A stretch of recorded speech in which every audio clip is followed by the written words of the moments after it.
दोस्तों जय मसीह। आप सभी का प्रभु यीशु मसीह के नाम में फिर एक और बार बहुत बहुत स्वागत करता हूं 5 minutes Bible study with pastor Daniel Raj के इस प्रोग्राम में। दोस्तों आशा करता हूं आप लोग खैरियत से हैं, सलामत हैं। मेरे यीशु मसीह ने आपको बिल्कुल भला चंगा रखा होगा ना। दोस्तों मेरी वीडियोस आप लोग देख रहे हैं, दूसरों को शेयर कर रहे हैं, परमेश्वर के राज्य को बढ़ा रहे हैं। मैं उसके लिए परमेश्वर का धन्यवाद देता हूँ। मैंने कल कहा था कि आप लोग ना केवल शेयर करें, लेकिन ऐसों को जिसको अभी तक ऐसी वीडियोस जो मैं बनाता हूं, ऐसे टॉपिक्स या वचन के खुलासे जो उनको भी आपको लगता है कि जानना ज़रूरी है और वो सच्चे लोग हैं और सीखने लायक हैं, उन तक भी आप लोग ज़रूर शेयर करें। और मेरे चैनल को सब्सक्राइब करने के लिए बोलिए, इसलिए क्योंकि हो सकता है कि आप एक दो दिन याद रखें, बाद में भूल जाएं, आपको याद ना हो कि किसको किसको शेयर करना है। तो बेटर है कि वे खुद ही सब्सक्राइब कर लेंगे तो उनको नोटिफिकेशन मिलती रहेगी। नंबर 2। नंबर 3, आपको करना क्या है कि ये भी सलाह देना है या खुद भी करना है। अगर आप मेरे वीडियोस को आपके घर पर कुछ लोगों को इकट्ठा कर विश्वासी की बात कर रहा हूँ, कुछ लोगों को इकट्ठा कर अगर आप उनको दिखा सकें आधा घंटा 1 घंटे का वीडियो, तो मैं समझता हूँ कि और भी ज़्यादा इफेक्टिव प्रभावशाली रहेगा और वो भी सीख पाएंगे। तो मेरी रिक्वेस्ट है, कोई जोर जबरदस्ती नहीं है। अगर आपको ठीक लगता है प्रभु के राज्य के लिए तो ज़रूर करिए। और आप जानते हैं कि इसके पीछे मेरा मकसद ना तो नाम कमाना ना तो पैसे कमाना है। आप सभी जानते हैं मेरा मकसद है प्रभु के राज्य को बढ़ाना। ना दोस्तों, आज का विषय बहुत दिलचस्प, बहुत सारी चीज़ें सीखने लायक होगी क्योंकि आराधना से या स्तुति से रिलेटेड है। इसलिए उसके पहले 2 स्लाइड्स दिखाऊंगा। जो अभी जुड़े हैं, फर्स्ट टाइम देख रहे हैं, आपने मेरे चैनल को सब्सक्राइब नहीं किया है, डैनियल राज कौन है, ये सारी चीज़ें 2 स्लाइड्स में आपको बताना चाहूँगा। फिर उसके बाद आज के जो विषय है उसके ऊपर बात करेंगे। आइए देखते हैं क्या है। जी दोस्तों, सबसे पहला है ये मेरा एक पेज है जो कि फेसबुक पे चलता है और वहाँ से मैं लाइव आता हूँ और आपको करना उसको लाइक है ना। जब तक ब्लू नहीं होता तब तक आपको समझना है कि आपने पेज को लाइक नहीं किया, लेकिन जैसे ब्लू हो जाता है तो इसका मतलब है कि आपने पेज को लाइक कर लिया। और फेसबुक वाले आपको नोटिफिकेशन भेजते रहेंगे जब भी मैं लाइव आऊँगा तब। दूसरा दोस्तों, मेरा चैनल है, सब्सक्राइब कर लीजिएगा उसको, यूट्यूब चैनल, और ऐसे आइकन बेल को प्रेस करना है। और साथ ही साथ अगर ऑप्शन में दिखता है क्या कहते हैं उसको, ऑल ऐसा कुछ आता है, तो आप लोग उसको क्या करिए, आप लोग उसको भी प्रेस कर दीजिएगा ताकि आपको सारी वीडियोस जब भी अपलोड होगी तो उसकी नोटिफिकेशन आती रहेगी ना। दोस्तों दूसरा है ये वाला मसीह मंथन बैठक ना। अब ये क्या है, इसकी पूरी डिटेल अभी नहीं दे पाऊंगा। इसके ऊपर वीडियो बनी है यूट्यूब के ऊपर, मसीह मंथन बैठक की घोषणा का नाम से वीडियो है। और साथ ही साथ अगर आपको और भी डिटेल में जानना है तो इनमें से आपको किसी एक को कॉल करना है और पूछना है कि क्या है। साथ ही साथ ये व्हाट्सएप ग्रुप को ज्वाइन करने के लिए भी आपको इन्हीं को कॉल करना है। आप देश से हो या विदेश से हो, कोई फर्क नहीं पड़ता। आप सबका मैं स्वागत करता हूँ, डैनियल राज स्वागत करता है। आइए जुड़िए, क्योंकि हम एक बहुत बड़ी सेना प्रभु के राज्य को बनाने के लिए, गलत शिक्षाओं को रोकने के लिए बहुत बड़ी सेना, लाखों की तादाद में लोगों को जोड़ना चाहते हैं। अभी जो संख्या है 1500 लोग जुड़ चुके हैं, जिनकी ब्रीफिंग करी गई है, जिनको जांचा गया है, उसके बाद ही इसमें जोड़ा गया। ठीक है ना दोस्तों, आपका स्वागत है। इनको कॉल करने की समय सीमा सुबह 10 से रात को 9 बजे तक है। अगर ये कॉल नहीं उठाते तो एक मैसेज ड्रॉप कर दीजिएगा, ये आपको कॉल बैक करेंगे। और जब तक कॉल नहीं आता कोशिश करते रहिएगा। चलिए दोस्तों, आज बात करते हैं एक वचन के खुलासे की। वो वचन कौन सा है आपके बीच में रखने जा रहा हूं ना। दोस्तों वचन का खुलासा, जैसे आप जानते हैं, बहुत सारे क्या कहते हैं, जो वचन नहीं समझ में आते, जो मेजर स्क्रिप्चर्स हैं, जिनको समझने के लिए पसीने छूट जाते हैं या दिक्कत होती है, तो पवित्र आत्मा की मदद से हिस्ट्री को स्टडी कर कॉन्टेक्स्ट को स्टडी कर ट्रांसलेशंस को स्टडी कर वो चाहे इंग्लिश हो, हिंदी हो, हिब्रू हो, ग्रीक हो, द मैसेज ट्रांसलेशन हो, जिनेवा हो, जॉन वाइक्लिफ हो, ऐसे कई ट्रांसलेशंस को स्टडी कर आपके बीच में जो है मैं बिल्कुल ठोस क्या कहते हैं, सटीक इंटरप्रेट या उपचारण या अनुवाद आपके बीच में रखता हूँ। तो उसी कड़ी में आज एक वचन का खुलासा करने जा रहा हूँ जो कि ओल्ड टेस्टमेंट से है, और वो वचन है ये वाला। जी दोस्तों, भजन संहिता 47:7, ठीक है, भजन संहिता 47:7 जी, जो कि इंग्लिश में कहते हैं द बुक ऑफ सैम 47:7 ना। इसके ऊपर आज सिर्फ एक ही वचन लूंगा मैं, इसके ऊपर आज एक खुलासा करने जा रहा हूं। दरअसल ये वचन जो है, इसको मैं समझता हूं कि बहुत सारे लोग अपनी सुबह की आराधना में 1 से लेकर आगे तक इसको यूज करते हैं, लेकिन ये जो वचन साथ है ना, इसको समझने में दिक्कत हो जाती है, नहीं समझ पाते हैं और बस पढ़ते रहते हैं। तो मेरी कोशिश है कॉन्टेक्स्ट में बिल्कुल जांच के साथ आपके बीच में रखने जा रहा हूं। तो सबसे पहले वचन पढ़वा देता हूं कि वचन क्या है। वचन पढ़ लीजिएगा दोस्तों। लिखा है, क्योंकि परमेश्वर सारी पृथ्वी का महाराजा है। फिर लिखता है, समझ बूझकर बुद्धि से भजन गाओ। अब आप लोग सोच रहे होंगे कि मैंने इसको ब्लैक से हाईलाइट क्यों किया, क्योंकि इसी पे जोर देना। क्योंकि परमेश्वर सारी पृथ्वी का महाराजा है, ये अलग टॉपिक है। परमेश्वर सारी पृथ्वी का महाराजा है, ये अलग टॉपिक है। फिर कभी इसके ऊपर बात करेंगे जैसी अगुवाई होगी। लेकिन जो महाराजा है, अगर उसकी भजन गाना है, उसकी स्तुति गाना है, इंग्लिश में लिखा है प्रेज करना है, वर्शिप करना है, तो कैसे करना है? समझ बूझकर, और वो भी बुद्धि से। तो मैं समझता हूं कि जिस परमेश्वर की यहां पर बात हो रही है, उसकी आराधना, उसकी भजन, उसकी वर्शिप, उसका प्रेज करने के लिए आपको सबसे पहले समझ होनी चाहिए ये महाराजा है कौन। ये महाराजा कौन है? परमेश्वर। परमेश्वर कौन है? एलोहिम, फादर, सन, होली स्पिरिट, जिसको हम कहते हैं ट्रायून गॉड, त्रिएक परमेश्वर। अगर जिस परमेश्वर की हम आराधना करना चाहते हैं, स्तुति करना चाहते हैं, जो महाराजा है पूरी पृथ्वी का, तो क्या ऐसे परमेश्वर की हमें समझ नहीं होनी चाहिए? हाँ, है ना? तो समझ होना बहुत जरूरी है। क्या उसे बूझना नहीं चाहिए, मतलब जानना नहीं चाहिए? जी, जानना चाहिए। क्या बुद्धि से नहीं करना चाहिए? बिल्कुल करना चाहिए ना।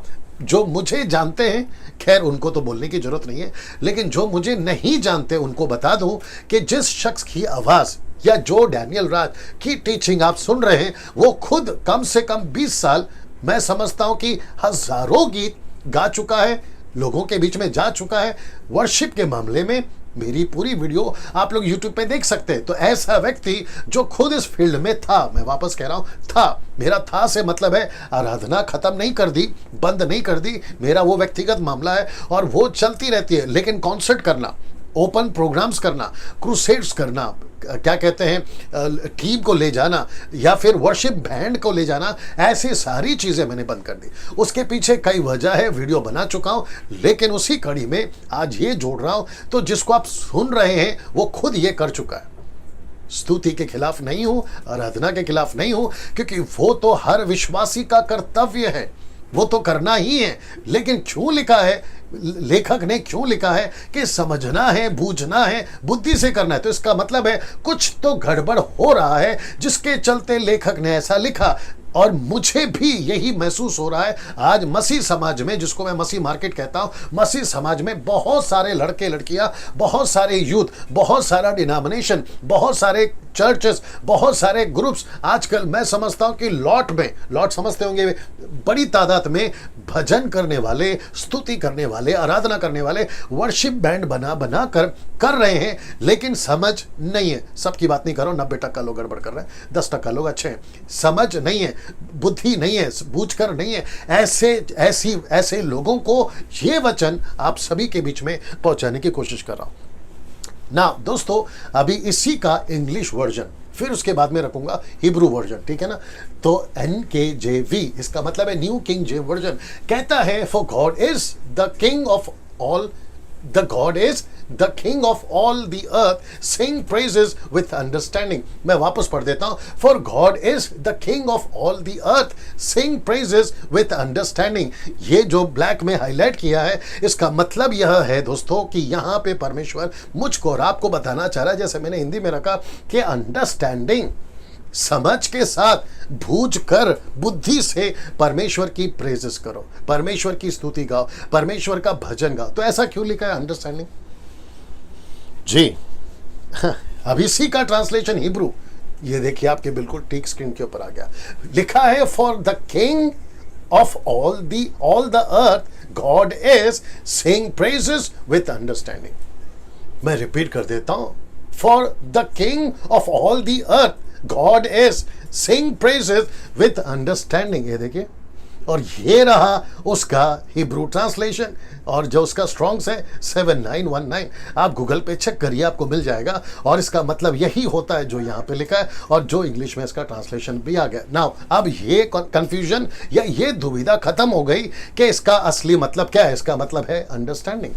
तो ओरिजिनल जब लिखा जा रहा था तो उसका मतलब भी यही है, अंडरस्टैंडिंग। और जो कि एनकेजेवी या केजेवी, मैंने सारे ट्रांसलेशंस को स्टडी करा है और कुछ कुछ आपके बीच में रखूंगा, उसका मतलब भी यही है। नाउ इसको क्रॉस रेफरेंस, मतलब इससे मिलता जुलता एक रेफरेंस और है जो इसको सपोर्ट करेगा, और वह है न्यू टेस्टमेंट से इब्रानियों की किताब उसका 12 का 28। क्या लिखा है देखिए, इस कारण हम उस राज्य को पाकर जो हिलने का नहीं, उस अनुग्रह को हाथ से जाने ना दे जिसके द्वारा हम भक्ति भय सहित परमेश्वर की ऐसी आराधना कर सकते हैं जिससे वह प्रसन्न होता है।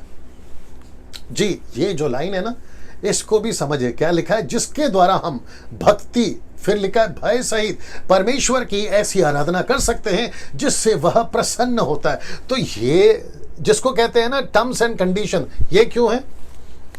अब आप सोच के देखिए, इसका मतलब है कि पौलुस कह रहा है, इसका लेखक पौलुस है, वो बात अलग है, बहस करने वाले करते रहते हैं, बट मैं मानता हूं कि इसका लेखक पौलुस है। वो कह रहा है कि आराधना करने वाला या वाली, ग्रुप हो, झुंड हो, व्यक्तिगत हो, कैसे करना है जिससे परमेश्वर प्रसन्न होता है। तो ये कंडीशन क्यों? तो वापस आते हैं ये वाला, फिर वापस आते हैं हिंदी वाला।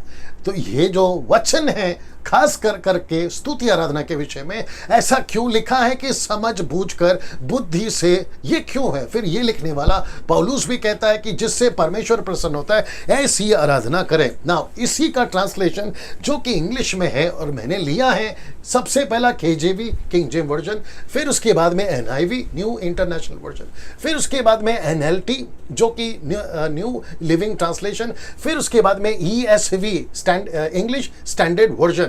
ये 4 ट्रांसलेशंस लिए, फिर एक और ट्रांसलेशन है वो भी रखूंगा लास्ट में, ठीक है ना। अब इसको देखिए, जो कि लिखा है acceptable with reverence and godly fear. अब आप सोच के देखिए, केजेवी कहता है कैसी आराधना करना है, एक्सेप्टेबल विथ रेवरेंस, रेवरेंस का मतलब आप समझ के होंगे, आदर के साथ में, और लिखा है गॉडली फियर। अब आप सोच के देखिए, जब मैं आगे बात करूंगा तो ऐसा कुछ आज 90%, वो चाहे मुंबई हो, वो चाहे पूना हो, वो चाहे नागपुर हो, वो चाहे पंजाब हो, वो चाहे गुजरात हो, वो चाहे साउथ हो, वो चाहे नॉर्थ ईस्ट के लोग हो, वो चाहे अमेरिकन हो, जितने भी बैंड्स आ रहे हैं अमेरिकन से, अफ्रीकन से, या फिर दुनिया के किसी भी कोने से, ये कंडीशन रखा गया है। उनकी वर्शिप में ये होना बहुत जरूरी। फिर कहता है worship God acceptably with reverence and awe. फिर उसके बाद में कहता है worshipping him with holy fear and awe, worship with reverence and awe. इसका मतलब ये जो है, इसका मतलब होता है आदर, रेफरेंस, ये सब कुछ आ गया। तो अब आप पढ़ोगे तो आपको पता चलेगा कि ये सारे स्क्रिप्चर्स कहते हैं कि परमेश्वर की आराधना कैसी होनी चाहिए। ये सबको मैंने रखा है। जब आप लोगों से मैं आगे बात करूंगा तो आपके दिमाग में ये रखना। अब इसको देखिए दोस्तों, एक और ट्रांसलेशन है जो कि लिखा है न्यू इंग्लिश ट्रांसलेशन, जिसको शॉर्ट में कह सकते हैं NET। ये क्या कहता है, बड़े ध्यान से देखना। अब आपको मदद मिलेगी मेरे टोटल कन्वर्सेशन की।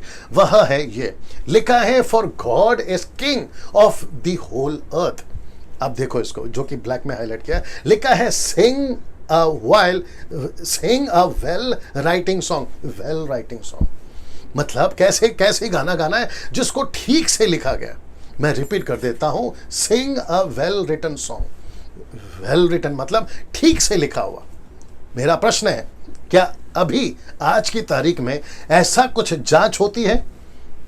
जैसे ही मसीह मार्केट में यूट्यूब, फेसबुक, व्हाट्सएप पे जैसे ही कोई गाना आता है, आप सबसे पहला क्या चेक करते हो? मैं बताता हूँ, मैं उसी फील्ड का हूँ ना, मैं बता देता हूँ। हम सबसे पहला चेक करते हैं म्यूजिक कैसा है, फिर हम चेक करते हैं कितनी अच्छी आवाज़ है, फिर हम चेक करते हैं ओवरऑल म्यूजिक अच्छा है, आवाज़ अच्छी है, हाई रेंज में है और बहुत अच्छा सुनने को मिल रहा है, उसका बेस अच्छा है, उसका ट्राइबल अच्छा है, और क्या बचता है, डीजे टाइप बचता है, हम ये देखते हैं। लेकिन कुछ 10% लोग जिनको मैं सपोर्ट करता हूं, वो सीधा नहीं देखते म्यूजिक कितना अच्छा है, उसका सुर कितना अच्छा है, गायकी कितनी अच्छी है। वो सबसे पहले चेक करते हैं कि क्या लिखा है, क्या वो वेल रिटन है, स्क्रिप्चर रिटन है, स्क्रिप्चर को कॉन्ट्रिक्ट तो नहीं कर रहा है। इसका मतलब है, ये ट्रांसलेशन कहता है, न्यू इंग्लिश ट्रांसलेशन कहता है for God is the king of the whole earth, लिखता है sing a well written song. मैं इसके ऊपर अभी बात करूंगा, तो ये सब आपके दिमाग में रखिएगा। अब बात करते हैं इसको, आजकल के आराधना के गीत कैसे हैं, क्या कभी जांचा है? वही तो बता रहा था ना जी दोस्तों।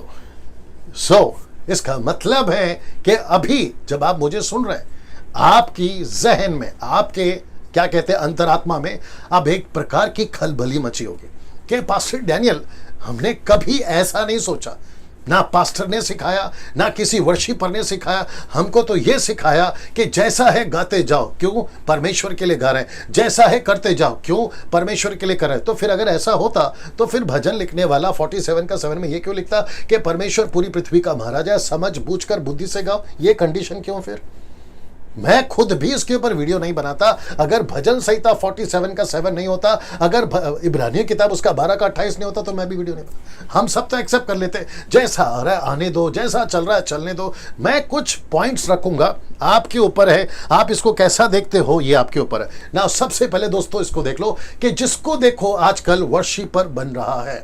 मैं आपको बताता क्यों, क्योंकि 90% यूथ, लड़का हो लड़की हो, 90% यूथ, कोई भी डिनोमिनेशन की बात कर लो, मैं सब डिनोमिनेशन की बात कर रहा हूं, देश या विदेश में कहीं पे भी देख लो, 90% यूथ या तो वर्शिपर बनना चाहता है या फिर म्यूजिशियन। जी दोस्तों, या तो वो हाथ में गिटार उठा लेगा, या तो क्या कहते हैं ना कीबोर्ड उठा लेगा, या फिर रिदम का कोई चीज को सीख लेगा, या फिर वो सीधा माइक उठाकर वर्शिपर बनना चाहेगा। अच्छा, चर्च में यूथ, चर्च का पास्टर खुद उनको प्रवोक, उनको प्रोत्साहन, उनको मोटिवेट करता है, आप बहुत अच्छा गाते हैं, आप सिंगर बन जाओ, आप बहुत अच्छा बजाते हैं, आप म्यूजिशियन बन जाओ। लेकिन वो चर्च का पास्टर या वो डिनोमिनेशन ये नहीं कहता है कि तुम यूथ हो, आपके पास में बहुत क्या बोलते हैं एबिलिटी है, कैपेबिलिटी है, आपके अंदर क्षमता है, आप जो है प्रचार कर सकते हैं, आप डिसाइपलिंग कर सकते हैं, आप कुछ लिख सकते हैं, आप अलग देश में जाकर ऐसा मिशनरी बनकर आप सेवा कर सकते हैं, खुद को तैयार करो। ये नहीं सिखाएंगे। सबसे पहला क्या सिखाएंगे? आप वर्शिपर बन जाओ, आप म्यूजिशियन बन जाओ। तो मैं ऐसे सेवकों को और ऐसे प्रचारकों को कहना चाहूंगा, जितनी जल्दी हो सकता है सुधर जाओ, नहीं तो न्याय के दिन आपको बहुत बड़ा हिसाब देना होगा। क्योंकि तुम खुद तो गड्ढे में गिरे, लेकिन तुम्हारी टीचिंग और तुम्हारी प्रीचिंग के चलते तुमने कईयों को बिगाड़ा, खास करके यवानों को ना। दोस्तों अब इसको देखिए, लिखा है एक फैशन सा हो गया। क्या फैशन सा हो गया? म्यूजिशियन। फिर दूसरा क्या कहते हैं? मैं वर्शिपर हूं ना। मैंने तो खैर नहीं डाला, लेकिन मैं आपको अभी बता देता हूं, एक बहुत गलत और एक बहुत क्या कहते हैं वचन के बाद, जिसको मैं कहता हूं नॉन बिब्लिकल स्टेटमेंट, वह यहां है। और जिसको देखो आजकल शुरू हो गया, वह स्टेटमेंट डालता है फेसबुक, यूट्यूब पर, व्हाट्सएप पर कि that I am a gospel singer. मतलब मैं गॉस्पेल सिंगर हूं। मैं उन सभी से पूछना चाहता हूं जो खुद की टाइटल गॉस्पेल सिंगर डालते हैं अपने नाम के पहले या आगे। मैं उनसे पूछना चाहता हूं कि बाइबल में कहां लिखा है कि तुमको परमेश्वर ने गॉस्पेल सिंगर बनने के लिए बुलाट दी है? मिशनरीज ठीक है, सेवक ठीक है, फाइवफोल्ड मिनिस्ट्री ठीक है, apostle, profit, evangelist, pastor, teacher, ये ठीक है, आपके 9 वरदान ये भी ठीक है। लेकिन इन सभी में गॉस्पेल सिंगर का टाइटल कहां है? ओपन चैलेंज है सभी को, मुझे न्यू टेस्टमेंट हो या ओल्ड टेस्टमेंट हो, कहीं से निकाल के बता दे कि आपको परमेश्वर ने ये टाइटल दिया है, डैनियल भाई सो एंड सो ये स्क्रिप्चर है, आप पढ़ लीजिए। मैं फेसबुक और यूट्यूब पे आना छोड़ दूंगा, इतना तक बोल देता हूं। और वापस कहता हूं जो हमेशा कहता हूं कि जिसको 18 पता है 17 नहीं सिखाते, 19 सिखाओ, आपके पैर के पास बैठ के सीखूंगा जी। गॉस्पेल सिंगर जो भी कभी भी खुद को कहता है, उसको उल्टा पूछो कहां से लेकर आई है टाइटल, कहां सपोर्ट करती है स्क्रिप्चर कि गॉस्पेल सिंगर बना लो। हम सब सेवक हैं, हम सब परमेश्वर के दासो दासी हैं। फाइवफुल मिनिस्ट्री की बात करता हूं, मैं एक्सेप्ट करता हूं। आप कोई धार्मिक काम करते हैं, मैं एक्सेप्ट करता हूं। लेकिन गॉस्पेल सिंगर कहां से आ गया? सी लूसीफर कितना स्मार्ट है। मैं इसको फिर कभी बात करूंगा, the biggest trap of Satan. मैं रिपीट करता हूं, the biggest trap of the Satan. ये इसके ऊपर फिर कभी बात करूंगा और उसका कनेक्शन रखूंगा यही वर्शिप से, म्यूजिशियन से, और खुद को जो गॉस्पेल सिंगर कहते हैं ना, मैं उनसे बात करूंगा, ठीक है ना। वापस आते हैं कि आज 90% यूथ या तो वर्शिपर बनना चाहते हैं या म्यूजिशियन, और ऐसा लगता है कि एक फैशन सा चल रहा है। जिसको देखो वर्शिपर हो, जिसको देखो मैं म्यूजिशियन हूं, और उसी में वे अपनी जीवन जो है डाल देते ना। अब दोस्तों ये पढ़िए, पैसे के लालची, पैसे के लिए लालची, माफ करें, पैसे के लिए लालची कैसे, मैं बताता हूं। जब ये आराधक बन जाते हैं, म्यूजिशियन बन जाते हैं, खुद को गॉस्पल सिंगर घोषित कर देते हैं, तो ये वाला पढ़ लीजिए, लिखा है आराधना का कितना मिलेगा। इसके लिए लिखा है पैसे के लिए लालची।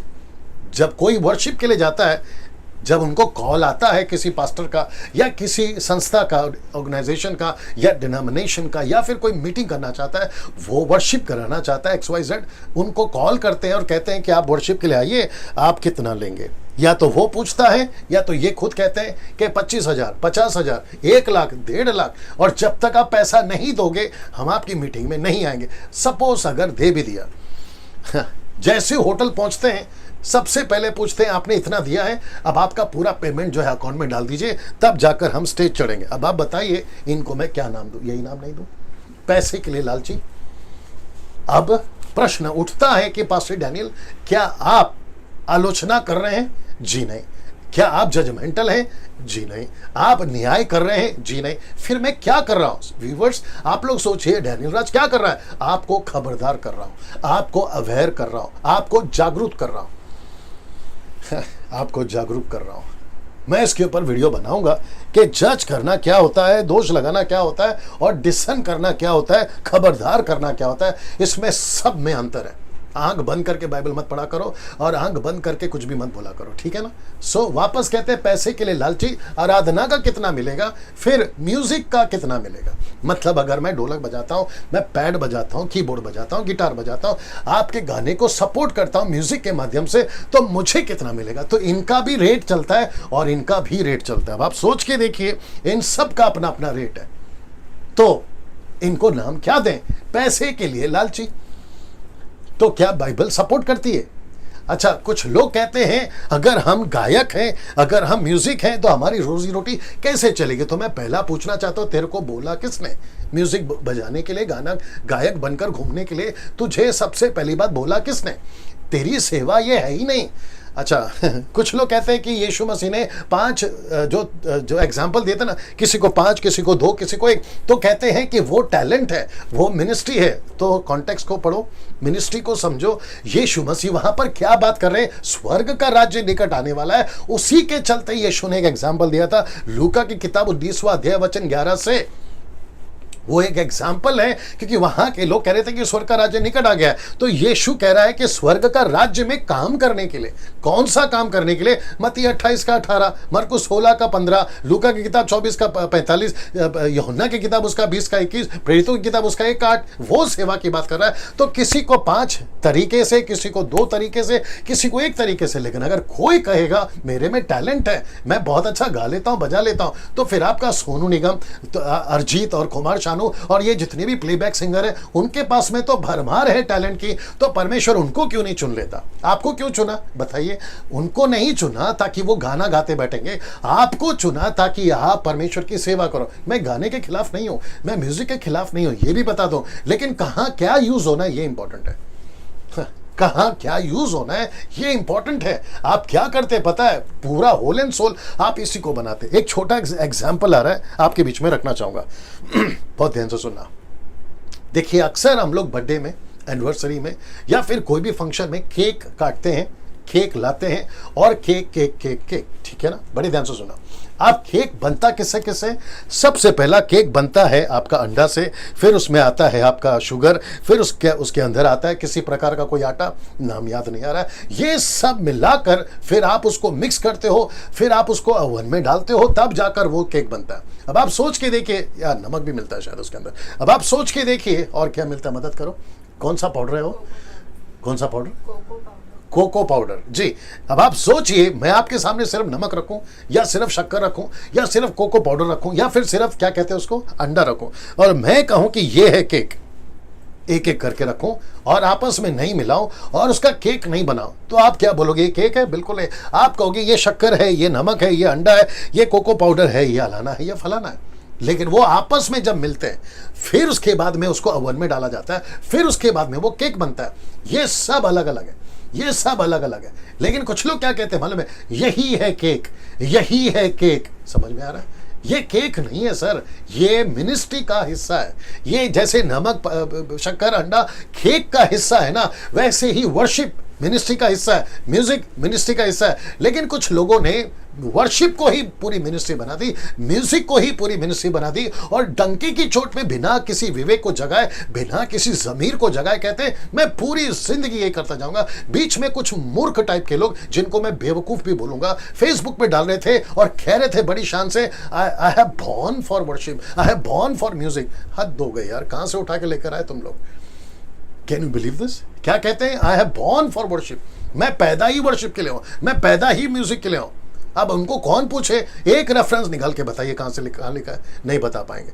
सो ऐसा है। अच्छा, ये बिगड़ते कौन है और इनको बिगाड़ता कौन है? इनके पीछे हाथ किसका? उनके पास्टर का, उनके मेंटर का, उनके चर्च के जो भी हेड है उसका। वो भटका देते हैं और ये विश्वास करते रहते हैं। अब उसके चलते ऐसा होता है ना दोस्तों। अब जो यहां पर आएगा ना, बहुत ध्यान से सुनना, ये है जिसको कहते हैं टिकट्स सेलिंग, यानी कि वर्शिप का कॉन्सर्ट होता है, म्यूजिक का कॉन्सर्ट होता है, गॉस्पल की बात कर रहा हूं, क्रिश्चियंस की बात कर रहा हूं, ठीक है ना। और उसके चलते टिकट सेल करते हैं। कुछ टिकट होते हैं आगे की सीट का 1000 2000, फिर उसके पीछे का सीट का 500, फिर उसके और पीछे का 200 और 100 रुपया। तो इसका मतलब है वर्शिप की भी सीट है, म्यूजिक की भी सीट है, जो आगे बैठेगा उसको ज्यादा पैसा देना।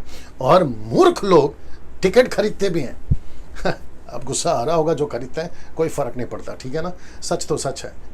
टिकट खरीदते हैं ऐसे मूर्ख लोग और जाकर आगे बैठते हैं और सुनते क्या है? वही जो पिछले कॉन्सर्ट में चला था, वही जो पिछले सिंगर ने गाया था, उसी को रिपीटेड सुनते हैं। फर्क इतना होता है, आवाज अलग होती है, म्यूजिक अलग होता है, स्टूडियो अलग होता है, साउंड अलग होता है, दैट्स इट।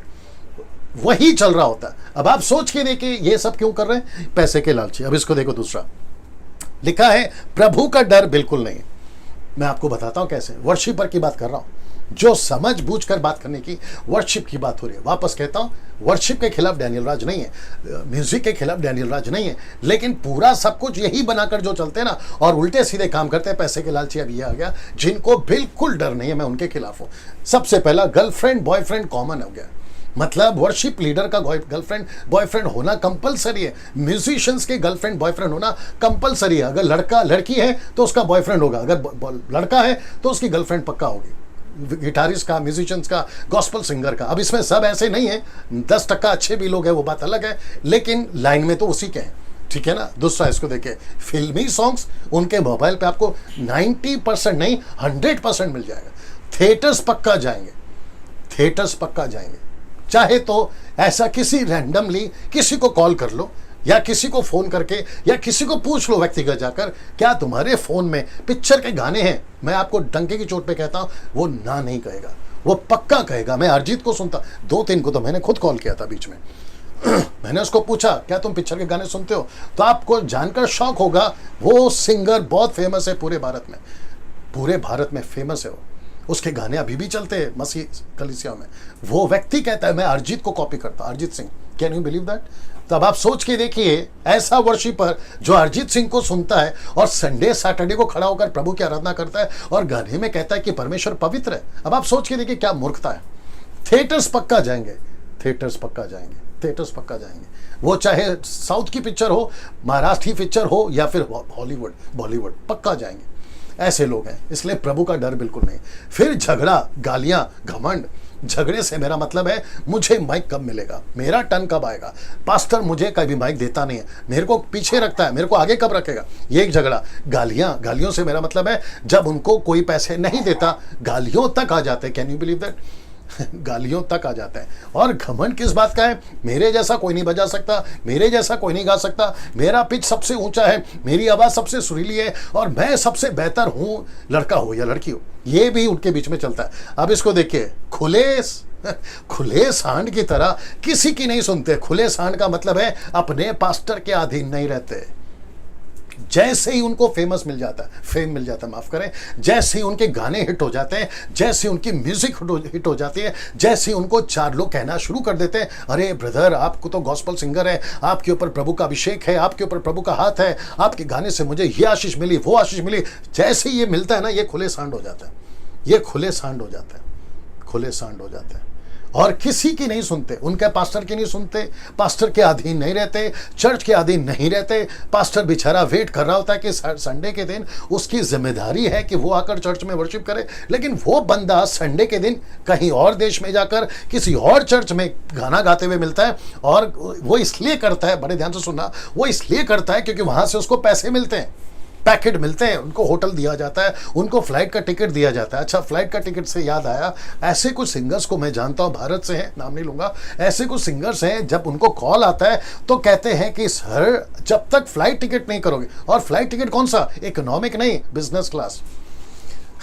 मैं रिपीट कर दूं, कौन सी टिकट, फ्लाइट की टिकट चाहिए, लेकिन कौन सी, इकोनॉमिक नहीं, बिजनेस क्लास। ऐसों को मैं पूछना चाहता हूं, तेरा बाप कभी गया था क्या बिजनेस क्लास में?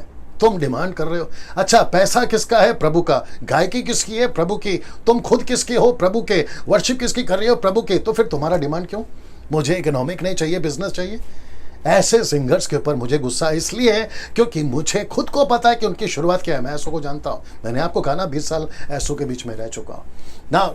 ये सब देखिएगा दोस्तों, अब आपके बीच में रखने जा रहा हूं, ये आराधना के नाम पर प्रभु की महिमा चुराना कैसे, मैं आपको बताता हूं। सबसे पहले इसको देखो, मेरी सिंगिंग टॉप पर है जी, ऐसा कहते हैं, मेरी सिंगिंग टॉप पर है, मतलब वर्शिपरों को घमंड है, मैं सब मार्केट में, मसीह मार्केट में सबसे टॉप पर मैं चल रहा हूं। तो ये क्या चुरा रहे, परमेश्वर की महिमा।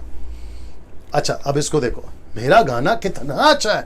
अगर कोई आकर कहता है कि पास्टर ब्रदर XYZ आपका गाना बहुत फेमस है, आपका गाना कितना अच्छा है, आप कितना अच्छा गाते हैं, तो वहां पर आप क्या कर रहे हो पता है? जो महिमा प्रभु को मिलनी चाहिए, वो अपोजिट पर्सन आकर जब आपकी तारीफ कर रहा होता है, तो यहां परमेश्वर की महिमा चोरी हो रही होती है। कभी भी वर्शिप व्यक्तिगत व्यक्ति के लिए नहीं रहा है। रिपीट कर देता हूं, कभी भी वर्शिप व्यक्तिगत तौर पर व्यक्ति के लिए नहीं रहा है। वर्शिप का सीधा कनेक्शन परमेश्वर से। मैं रिपीट कर देता हूं, वर्शिप का सीधा कनेक्शन परमेश्वर से। आप गा रहे हो, बड़े ध्यान से सुनना, गुस्सा आएगा तो कोई फर्क नहीं पड़ता। आप गाना गा रहे हो तो परमेश्वर पर मेहरबानी नहीं कर रहे हो। आप म्यूजिक बजा रहे हो तो परमेश्वर पर मेहरबानी नहीं कर रहे हो। आप कर रहे हो क्योंकि तुमको, पहली बात तो तुमको शौक चढ़ा है, वो बात अलग है, तो चुपचाप करो, ये इसके पीछे मत भागो। मेरा गाना टॉप में है, मेरा गाना जैसा कोई बीट नहीं कर सकता, सब जगह पे मेरा गाना चलता है। अच्छा, गाने भी ऐसे होते हैं जिसमें लीला शीला मुन्नी बदनाम और वो ना जाने कैसे कैसे, सब कॉपी है, बॉलीवुड का, हॉलीवुड का, सब कॉपी है। उनकी धुन चोरी करेंगे, उनकी बीट्स को चोरी करेंगे और उनके तरीके से गाकर। देखिए, एक वक्त था, मैं समझता हूँ 15-20 साल पहले, एक वक्त था जिसमें सिर्फ गाना होता था। बड़े ध्यान से सुनना मैं क्या बोल रहा हूं। एक वक्त था 15-20 साल पहले सिर्फ गाना होता था। आजकल गाना नहीं है, आजकल गायकी आ गई है। आप नहीं समझे शायद, गाना अलग होता है, गायकी अलग होता है। तो गाने पे पहले ज्यादा जोर था, आजकल गायकी पे ज्यादा जोर है। मेरा सुर कैसा है, मैं लो गा रहा हूं कि हाई गा रहा हूं। अच्छा, जो जितना ऊंचा पिच में गाएगा, ऐसा माना जाता है आज की तारीख में कि वो बेस्ट सिंगर है। तो फिर जो लो गा रहा है वो क्या कुछ नहीं है? ये कहां से लेकर आए न्यू कॉन्सेप्ट। अब लो गाओ, हाई गाओ, कोई फर्क नहीं पड़ता। See that? तो महिमा चोरी करना। अब इसको देखिए, जब आपकी कोई तारीफ करता है तो आपको कहना है, क्या कहना है कि ये सब परमेश्वर का है, परमेश्वर की। जैसी कोई तारीफ करता है तो आप तो ऐसे ही फूल जाते हो जैसे कोई बलून में हवा फूल देता है, और तुम ऐसे फूल जाते हो, फिर जो आसपास के लोग होते हैं तुम तो उसको कुछ समझते भी नहीं। तो ऐसे वाले को मैं कहता हूं कि ये महिमा चुरा रहे ना। दोस्तों, अब वापस आता हूं इसके ऊपर, जो कि ये ट्रांसलेशन मैंने रखा था, लिखा है new English translation, for God is king of the whole earth, sing a well written song, sing a well written song. इसका मतलब क्या है? ऐसा कोई गीत मत गाओ जो वचन को कॉन्ट्रडिक्ट करता है। रिपीट करता हूं, ऐसा कोई गीत मत गाओ। गाओ से मेरा मतलब है ना तो गाओ ना तो सुनो। जो गाते हैं उल्टा सीधा वचन को कॉन्ट्रडिक्ट करता है। कैसे, मैं आपको बता देता हूं। नीचे देखिए, जैसा कि पवित्र आत्मा के विषय में, जबकि पवित्र आत्मा सबको मिल चुका है तो ये गाते रहते हैं, इसलिए लिखा है कि वेल रिटन सॉन्ग। उसको पहला परखो, ठीक है ना। तो पवित्र आत्मा की बात करते हैं, बाद में इसकी बात करते हैं। पवित्र आत्मा की पहले बात करते हैं, ठीक है ना, बाद में इसकी बात करते हैं। तो पवित्र आत्मा पहले से मिल चुका है, लेकिन इनकी गायकी कैसी होती है, इनका गीत के बोल कैसे होते हैं, इनके लिरिक्स कैसे होते हैं कि पवित्र आत्मा आपका स्वागत है।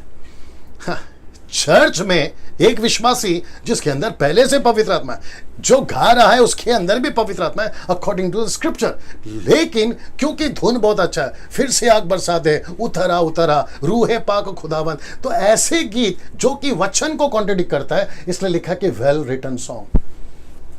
आप खुद सोचिए, मुझ पर आपको गुस्सा होने की जरूरत नहीं है, मेरी बात करने की जरूरत नहीं है, क्योंकि भजन संहिता 47:7 याद हो गया आपको, इब्रानियों किताब उसका 12 का 28 याद हो गया आपको। कैसे गाना है जिससे परमेश्वर प्रसन्न हो, कैसे गाना है जिसमें बुद्धि हो, कैसे गाना है जिसमें समझ और बूझ हो, कैसे गाना है जिसमें समझ हो। तो यही तो बात यहां पर मैं भी कह रहा हूं, ऐसा कोई गीत मत गाओ, ऐसा कोई गीत मत बनाओ, ऐसा कोई गीत मत सुनो, ऐसा कोई गीत मत लिखो जो वचन को कॉन्ट्रडिक्ट करता है, वचन के विरोध जाता है। कॉन्ट्रडिक्ट का मतलब है वचन के विरोध जाता है। तो पवित्र आत्मा पहले से है, तो ऐसा गाना क्यों गा रहे हो, और वो भी चर्च में, और वो भी कॉन्सर्ट में, और वो भी क्रूसेड में जहां पर ऑलरेडी विश्वासी हैं, फिर कहते हैं पवित्र आत्मा उतरा। तो सोचिए, ये पवित्र आत्मा का अपमान नहीं है?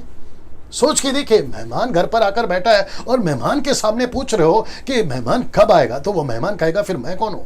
पवित्र आत्मा भी वही पूछ रहा है, फिर मैं कौन हूं?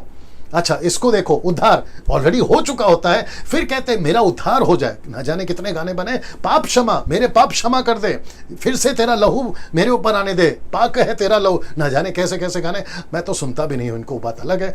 ऐसे किसी गाने को ना तो गाओ, ना तो सुनो, ना तो लिखो जो वचन को कॉन्ट्रडिक्ट करता है। पवित्र आत्मा हो उतारो, पाप क्षमा, और ये सबसे ज्यादा फेमस है, जो कि तेरी उपस्थिति आ जाए, तेरी उपस्थिति आ जाए। परमेश्वर कहता है मेरी उपस्थिति छोड़ो, मैं तो तेरे अंदर चल रहा हूं। 2 Corinthians 6वां अध्याय वचन 16, 17, 18 लिखा है कि मैं तो तेरे अंदर चल रहा हूं। तो उपस्थिति तो दूर की बात है, मूसा को चाहिए होता था उपस्थिति, एलिया को चाहिए होता था उपस्थिति, यहोशू को चाहिए होता था उपस्थिति, ना जाने कितने नबियों को चाहिए होता था उपस्थिति। लेकिन कलीसिया का अलग है, हम नई वाचा के लोग हैं, हम यीशु के राजदूत हैं, हम चुनी हुई प्रजा हैं, परमेश्वर के हम मंदिर हैं, पवित्र आत्मा अंदर रहता है, परमेश्वर हमारे अंदर रहता है, एलोहिम ट्रायून गॉड। फिर कैसे गा सकते हो कि तेरी उपस्थिति आ जाए? तो फिर जो अंदर बैठा वो कहां जाएगा? जी दोस्तों, ये सब चीजें आपको समझना बहुत जरूरी है, ये सब चीजें आपको समझना बहुत जरूरी। मैं वापस आपको दिखा देता हूं, ये चीजों को ध्यान में रखिए, ये चीजों को, इसकी चाहे तो स्क्रीनशॉट ले लीजिएगा ना। दोस्तों, मैं चाहता हूं कि मैं आपके बीच में वापस आऊं, ये बातों को समझाते हुए कि ऐसा किसी प्रकार का गाना जो वचन को कॉन्ट्रडिक्ट करता है। मैं बहुत कुछ बोल सकता था, आगे आप समझदार हैं, आप खुद ही जांचिए। जो लेटेस्ट एल्बम या लेटेस्ट वीडियो या लेटेस्ट यूट्यूब पे गाना जिसको आप लोग सुनते थे किचन में काम करते वक्त, कपड़ा धोते वक्त, घर को झाड़ू लगाते वक्त, गाड़ी चलाते वक्त, कहीं पे जाते वक्त, आपके हेडफोन पे सुनते वक्त में कौन सा गाना सुन रहे हैं? मैं रिपीट करता हूं, कौन सा गाना सुन रहे हैं? कहीं वो वचन के खिलाफ तो नहीं है? आपको अंदर लग रहा, देखो दिल की तसल्ली, एक कहावत है, गुड़ की जलेबी जी की तसल्ली, जबकि गुड़ की जलेबी नहीं बनती, जलेबी बनती है शक्कर की। लेकिन दिल को तसल्ली देने के लिए कुछ भी चलेगा, ऐसा नहीं करना।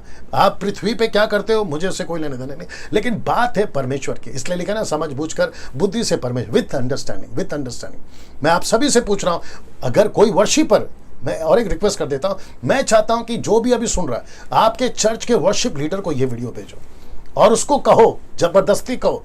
मुझे पता है कि वर्शिपर्स नहीं सुनेंगे, वर्शिपर्स मेरी वीडियो नहीं देखेंगे, बट आप लोग कोशिश करिए, कहो कि सर एक बार सुन लो। जितने वर्शिपर्स है, पंजाब से, गुजरात से, मुंबई से, पूना से, आप जहां से भी हैं, मेरी रिक्वेस्ट है एक बार इसको सुनो और फिर उसके बाद आप खुद जज करो कि डैनियल राज गलत कहां पर है। मैं वापस कहता हूं, मैं वर्शिप के खिलाफ नहीं हूं, प्रेज के खिलाफ नहीं हूं, म्यूजिक के खिलाफ नहीं हूं, ये सब जरूरी है, लेकिन these are the part of the ministry, not whole ministry. ये आपको समझना होगा। चलिए दोस्तों, अगले वीडियो के साथ आपकी फिर मुलाकात होगी नए टॉपिक के साथ। इसको याद रखिएगा, जब तक अपना ख्याल रखिएगा। प्रभु आपको आशीष दे। जय मसीह।